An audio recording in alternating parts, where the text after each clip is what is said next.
Amma idan ya kasance ka ɗauke ta ne tamkar abin da Hausawa ke cewa idan babu ke sai rijiya, ko kuma wane ne kake nuna kishi kake bincike waye.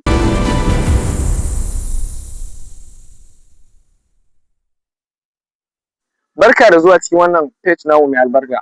So idan har ka kasance kai sabo ne a cikin wannan page ɗin, to ina baka shawaran cewa ka danna wannan page ɗin alaman like da kuma subscribe, sabida za ka fahimci waɗansu darussa ne na musamman a cikin rayuwa. So akwai abubuwa guda 5 wanda idan har ka kasance kana yi, budurwarka za ta ƙi ka.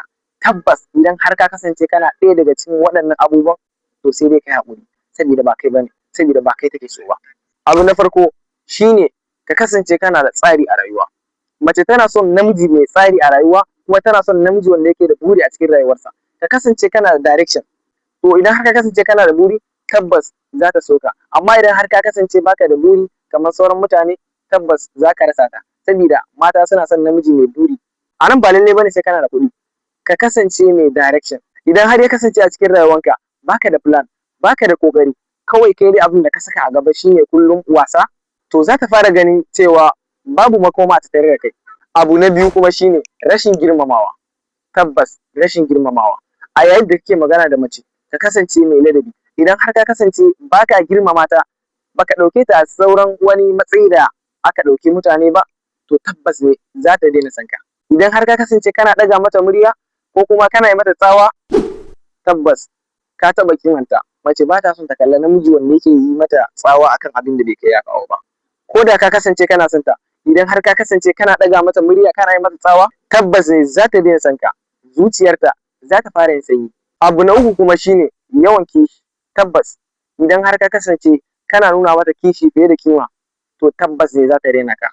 Shi kishi yana da matuƙar daɗi a cikin soyayya, to amma kar ya wuce kima. Amma idan ya kasance ka ɗauke ta ne tamkar abin da Hausawa ke cewa idan babu ke sai rijiya, ko kuma wane ne kake nuna kishi kake bincike waye ke tattare da ita, to tabbas da zarar ta gano haka, za ta rage son ka. Abu na huɗu kuma shine kulawa da kanka. Tabbas ka kasance mai tsafta.